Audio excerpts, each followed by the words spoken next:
ஆடைக்குள் வைத்த அழகினை எடுத்தேன், ஆசைக்குள் வைத்து உனக்கென கொடுத்தேன்.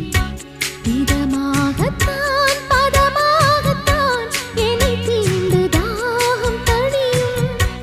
ஓடைக்குள் வந்த மலரினை பறித்தேன், ஓசைகள் இன்றி மணி முத்தம் பதித்தேன்.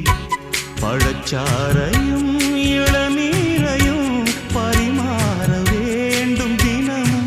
அந்திப்பகல் வந்ததொரு இன்ப மயக்கம், அஞ்சு விரல் பட்ட இடம் மெல்லச் சிலிர்க்கும். எங்கெங்கே தொட்டாலும் அம்மம்மா உற்சாகம் அங்கங்கே உண்டாகும். வா கன்னத்தில் கன்னம் வைக்க ஒத்துக்கு ஒத்துக்கு